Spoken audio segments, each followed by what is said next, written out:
Okay, Godfrey. Hi. Hi. I'm very pleased to be here in Lushoto. Glad to have you here. Can you tell us about yourself? Yeah, I'm Godfrey Tahona Walalaze. I'm a priest with the Evangelical Lutheran Church in Tanzania. But now I have some time out to work with the Youth Peacemakers organization. About myself, I'm also a married man. I'm married to one woman, a beautiful lady known as Salome. And together with her, we've got 4 kids. We've got 2 girls and 2 boys. The first 2 are teenagers of almost 19 and 17.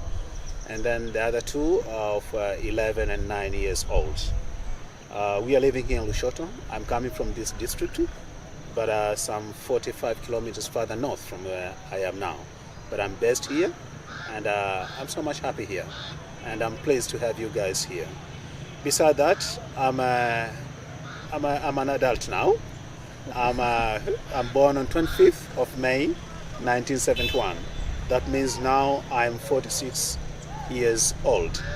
Not that young, so I'm counting some years, but I'm still strong, energetic to go on, especially with the youth work. Glad to have you here, guys. Thank you. What is your relation to Norway? My relationship to Norway has been lucky from, I can go back to 1997. In 1997, I was still in the seminary, Makumira Lutheran Theological Seminary, which now is known as Makumira University. And when I was there, I happened to meet with some 2 friends coming from Norway. And by chance, I was asked to live with one of them, because in seminary we were living in the rooms just around the school. So I was allocated to live with one of them. At first I said, no, I don't want to live with someone from abroad. You know, I'm in the last year, I have my thesis, I have a lot of things to do, so I don't want anything to bother the person. But then the administration said, no, we think that you'll be able to live this person in a room. And by chance, here I came. I was allocated to live with one Joa Haga. He's now a professor in history at Men's faculty. He's coming from Stavanger. And he's quite a very good friend. Together with Joa Haga was Lars Erling Hovlid, who is coming from Sunnmøre in Ålesund. He's actually been working in Sunnmøre Folk School for quite some years. He's a Lutheran minister, and we happen to be quite very close friends from living together. It grows up to be family friends, and from that time to this day, these are very close friends to me. I've been having a lot of connection to Norway because of them. Because at that time, I was planning that after my first degree, I have to go for my master's. And if you could have asked me where I was thinking about, I was thinking of going to Germany. And here I have my Norwegian friend. I said, well, you can come and study your theology, master theology in Norway. Norway, do you have higher education in theology? I said, yes, of course. And we started from there. I sent my application, and by chance the Men's faculty gave me a chance to come and study in Norway. So from 1999, I was in Norway. 1999, I remember it was 9th of August 1999 when I first landed in Norway. And the first house I went to was in Stavanger, Hagaveien.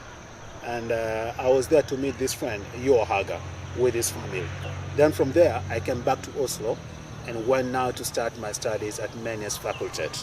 So this is the connection. Actually, my connection started from these 2 friends, going to study in Norway, in Oslo, Men's faculty, where I did my hovedfag i teology. So from hovedfag i teology, it continues then, having more friends. And from that, I came back to Tanzania. Again, after about 3-4 years, I got a chance to work with Norwegian Church Aid in Dar es Salaam. And here I met somebody known as Fredrik Glad Janes, who is the director of E Global now. And we happened to work together with him as a director of NCA Tanzania at that time. And of course, from there, I can tell you, the connection has continued and continued and continued.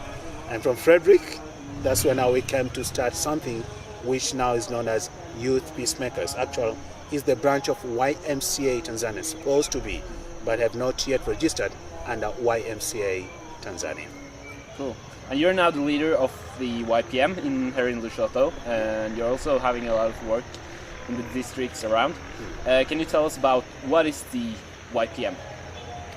Thank you. The YPM is the Youth Peacemakers. And the intention of having the Youth Peacemakers is to further the work of collaborating, bringing youth together, bringing youth into meaningful life, and providing them a platform for sharing, exchanging their ideas, but also facing their challenges together and finding solutions together. So Youth Peacemakers is an organization registered to operate here in Tanzania, all over the country, where it intends to collaborate and work with other organizations in the country and outside the country to work for the common goal of stop poverty. As you may understand, the world is working towards 2030 Stop Poverty campaign. We are much feeling to be part and parcel of this Stop Poverty campaign, working closely with Y Global, but also working closely with other partners. And here, when I mention other partners, of course, not here, but here. Valdres Folk High School is one of our very close ally, very close partner in the work that we are doing. So Youth Peacemakers is the registered organization based in Lushoto as the headquarters, operating all over the country with the intention of bringing youth together to give them meaningful life, but also to provide a platform for them to be able to use their talents within their communities, nationally, and if possible, globally. What we are doing now as Youth Peacemakers, actually we have three main activities that we are doing. The first one is economic justice. And we are doing economic justice in three levels. The first level is to do economic justice in the sense of trying to include youths and other members of the community.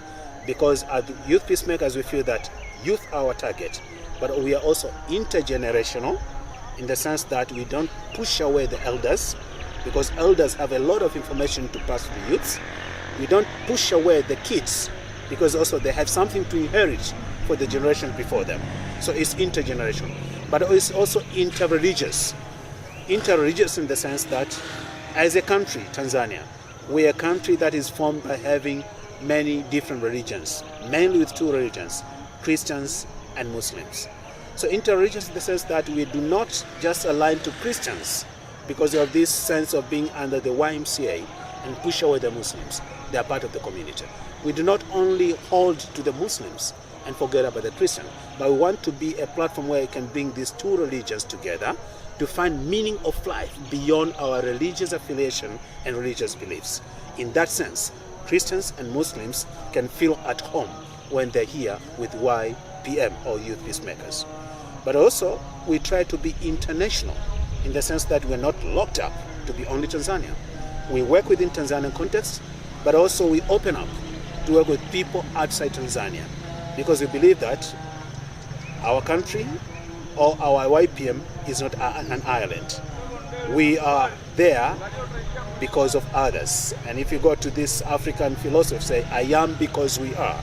So we believe that we are YPM because of others. And these others also are who they are because of YPM. So we try to network and build the linkage in the international perspective that what we are doing here should be beneficial to the people within the context, but also should have meaning to the people outside our context. And what others are doing outside there should be meaningful to them, but also meaningful to us, in order for us all to be able to work for peace and to enjoy peace, and to make others also feel the taste and the meaning of peace where they are. So we have all those levels, interreligious, intergenerational, but also international in the sense that we are connecting with others. So when it comes to economic justice, coming back to economic justice, we find that at the local level, we are trying to bring people to be able to find a sense of changing their own lives by what they have. We don't want the people to get the fish. We want them to be able to know how to do fishing.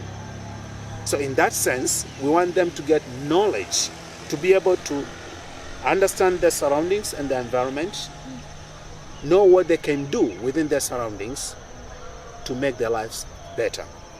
So we start by providing the knowledge to be able to save, take loan, start a small project, start a small business in order to push to another level in their life. We as a country now, we are talking of the importance of industries. And we do believe that industries that can change the context of my country is those very small industry, what is called as family industry. So we want people to start doing small businesses within their own and be able to move to a next step. If there are farmers who are cultivating potatoes in this area, yes, after potatoes, what else can they do? Maybe they can do grading. What else can they do? Maybe they can just start doing packaging. What else can they do? Maybe they can do processing to these potatoes so that they can make potato chips. And if they'll be able to make potato chips, get connected to the supermarkets, then they'll not be able they'll not end up to be the raw potato sellers, but they'll be able to cultivate, add value, grading, process, sell the finished product, and be able to maximize the profit in the work they're doing. So we want them to see their surroundings. And to start with that, we have started with the idea of Vikoba, Village Community Banking. With the Village Community Banking, the idea here is to make people within their village community to be able to come together. Though the poor they are, they should not see their poverty, but they should see the potentiality which surrounds them. If you see yourself to be poor, then you are satisfied that you are poor. You'll go to sleep as poor and wake up, say, you got up in the morning and say, I'm poor, I can do nothing. But we want them to see that though poor they are, if united, they can do something. And from the Vikoba is the idea that they can come 30 people in a group, then they can do the savings in a group, and from one another they can take a loan 3 times of what you have saved in a group. From this we've found that we can train them and give them the knowledge of how to do the savings, but also the knowledge of how they can start a small project, small poultry project, small farming project, or small kiosk project, and how they're supposed to be diligent but also very disciplined to make sure that they pay back their loans, someone else to take a loan, but also to be able to build their business from the little they have. With this, we have seen more than 130 groups already, and actually more are coming up. I think you have seen some boxes there. Some more boxes are needed out, and more people asking for the possibility of the training. Right. So there's always the need, because people see that from the one training, at first they were saying, what's that? Vikoba was thought to be the grouping for women, because women don't have work, so they can come together and try to have some small savings. But now it's no longer for women. Men, we are inside there, because you know that we'll be able to get something out of it. We'll be able to invest that and help our families and the people around. So the Vikoba has been already a step towards the success of so many people around our communities. Already more than 132 groups. As I said, youths are our targets, but sometimes you find that youths are so movable, and they're still on transit. Someone after secondary school, you start with them, but then they hear, I'm going to the college, so they move. So what we do with these groups, we allow the adults, the middle age, and the youth to combine together, so that the groups, when the youth are moving, see this middle age who have already settled, can still continue the groups and recruit more youth to come with them, give them a kind of knowledge that they've received from what we gave to them. From these Vikoba groups, so many has happened already, and we are happy, we are humbled by it, because they can see that at least we have touched the lives of people. Some ladies you can hear when you go around, you'll be having a chance to meet maybe one group because your days are so not so long. But you meet the people, say, at first it was difficult for me to have any amount of money in my house. Always we are depending to my husband. If he has not left any money in the morning, that means the day will go without anything. But now with Vikoba, I've been able to save a little, take a loan, do some small business. Now I don't rely to my husband for each and everything. They can tell you, I can buy something if it's not in the house, I can buy some salt. When my kids are out of school because of maybe some fees or some support which is needed, I can pay it and tell my husband, I pay this much. And because of that, it has brought respect in the family. You know, sometimes if you're always receiving, it's too bad because it ends up to be you're always depending on me. But if you said those 1, 2, 3 in the house, I managed to sort it. Even the husband said, "Oh, really? Oh, thank you, wife." But then the respect increases. Another thing is that the confidence for these people, they found that, okay, I can do something. I can contribute to my family. I'm no longer just a lady to depend on the husband. I'm a person who has got contribution to my family, to my kids, and also to my husband. So that has brought confidence, but also happiness. Because if I can do something, I'm happy. When we talk of youth peacemakers, we mean that we are bringing a kind of joy to these people. If they find that they can do something meaningful to their life, to those others around them, they become happy. Peace becomes a real peace. It's not only the absence of war, but because they can do some fulfillments in their own lives. So this is about the local level. When it comes to the national level, we have been involving with other organizations to see how do our national resources, natural resources, benefit the Tanzanians at first. How do the government work toward the social basic rights of the people? Education, roads, health, water and sanitation. These are the basic things. How are these provided to the people? So we do this at that level by involving also the other side of PETS, public expenditure tracking, which is the second level of what we want to say. So with that, we found that at least we involve the other organization to hold accountable where things are not going right, to see that the national money, the taxes, are being used properly for the benefit of the people within the communities. So that's the national level. It's both economic, but also democratic kind of citizenship or democratic rights. So the two are coming together there. And at the third level of the economic justice, international level. International level, we are happy that we have friends from Valdres, Norway, and others, where we can work together. Because at that point we found that international investors are not only coming from Tanzania. Actually, when you say international investors, mostly are coming from outside our country. And to be able to hold accountable some of these big multinational companies, it's not only one person who can do that. You need a cycle of people who are kind of oriented, peacemakers oriented, to be able to come together with same mind, same commitment, to say, hey guys, look here, there's something that you are doing there which is not right. We are coming from this country. We know about the values. We know about all your ethical measures. We know about the regulations that you are supposed to use when you invest somewhere else. So why don't you use these very same values, ethics, regulations when you go to invest somewhere outside this country?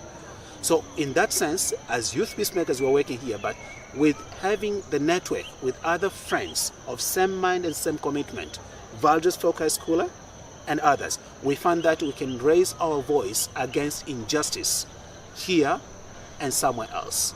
And this we found that that's the most important part of having the network. Not only to remain alone in Ireland, but that something happening here can touch the lives of people around the world. And people of same mind from around the world can still focus and raise their voice against injustice in one place. Because injustice in Lushoto is injustice in the world.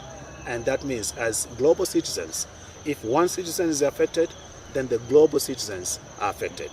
People of same mind who can stand together are very important network to the work that we're doing as youth peacemakers. And here, I always say, thumbs up to Valdres Focus Schooler for what you're doing as partners, working together, giving what you have, giving your time, but also committing yourself to see that you can give your support. Though many of you don't know about Lushoto, don't know about the people of Lushoto, but because of that commitment and same thinking, you are there to give your energy and your time to raise funds and to share those funds for the common work or the common good that is supposed to be achieved somewhere in the other corner of the world. And that we really are happy to have you as friends. But also, let me come to the second point of democratic citizenship. In this, we start also at the local level, where we have the PETS, public expenditure tracking system. In this is the training in the communities. We go through the VCOBAs. For us, VCOBA is like a vehicle. We use VCOBA because they meet once in a week. And in that we can put many different kinds of knowledges, be it of public expenditure, be it of tax injustice, and anything else. We use them, the Vicobas, because already 30 people coming together, you can really use as a platform to pass different knowledges. And so, we use it for democratic citizenship, to train them of public expenditure tracking system. And in this we train them to be able to hold accountable their local government leaders. The government is sending from the central government the funds to the local government. And this local government is sending the funds again to the villages or the communities. Maybe for water, maybe for education, maybe for health center. But who is there to supervise it? Corruption is there. It's always a challenge. And misappropriation of funds is always there. It's a problem. So those people in the community, when trained on public expenditure tracking system, they are able to make follow-up on how the funds have been sent to them, how the funds have been spent properly, and if not well spent, they can raise the concern within their village meetings that something was not right. And in this way, we have seen the success. The communities holding accountable their leaders. Some of the village leaders have been kicked off. Some of them have been taken to the process of the court system. And for that we are happy. We are not happy because we see kind of misunderstandings between the leaders and the people, but we are happy that people can stand for their rights. And this is the most important thing, because we cannot talk about development and changing the lives if we are not ready to pluck the leaks. So plucking the leaks is by making people to be there responsible and hold accountable. Know that every money by the government is the tax money. And the tax money, who are the payers? We are the payers. And always you tell people, maybe you're not paying directly, but if you buy sugar, there's this value-added tax. If you use the bus, you pay for your fare, there's value-added tax. If you pay for power, there's value-added tax. So that means that's the money collected for support of other development. And this knowledge, people got it and say, wow, this is right. It's our money. We have to stand for it. Still, there's a challenge, because now you're getting people into kind of antagonism. Leaders and the right holders. The duty bearers, right holders. So sometimes it's a bit of a war here.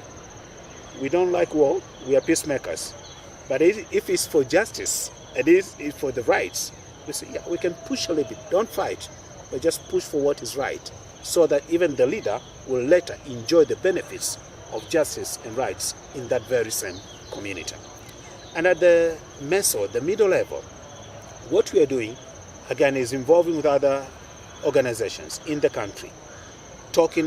I'm coming back again to the natural resources, the national cake, and how this national cake is being used for the benefit of Tanzanians. When it comes to the international level, it's trying to see how the international organizations that are investing in this country are focusing to the win-win situation. To the moment, we have been lamenting, and we think it's not more lamentations, we need to do something. That we have been getting about 4% from our gold.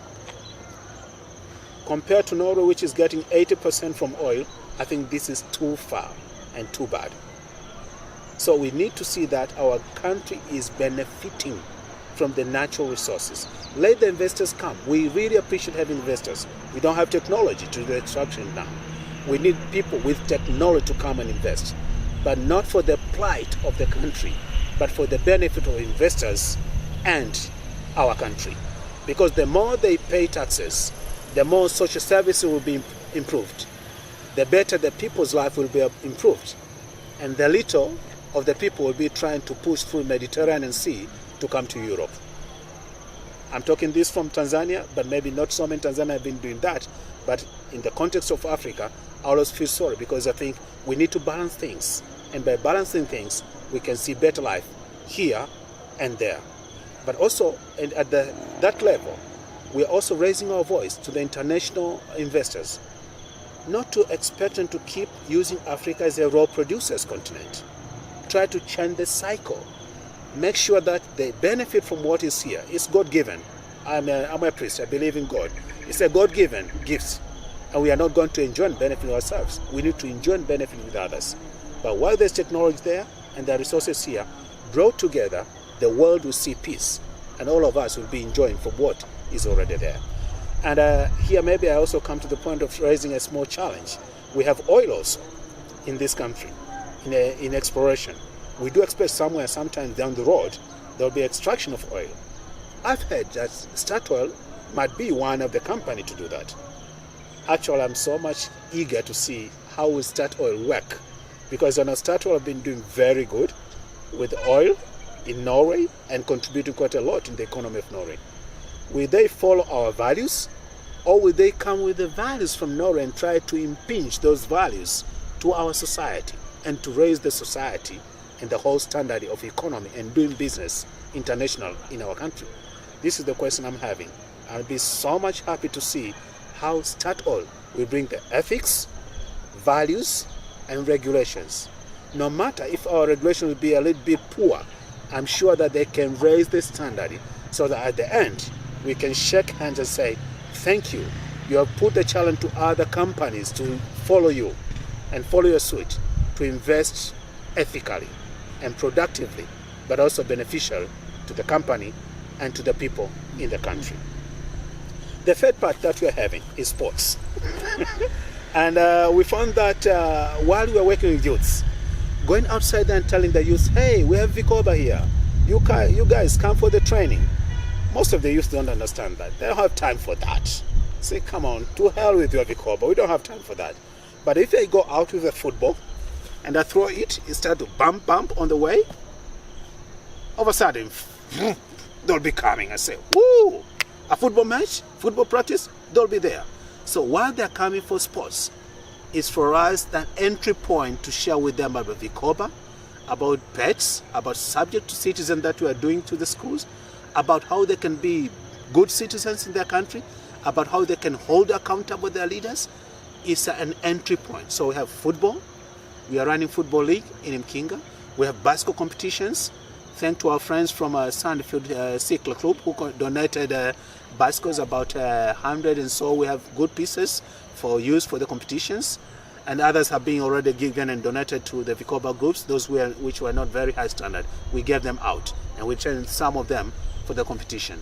And we have, like this year, we had 95 youths coming for this competition, some of them coming from outside our region.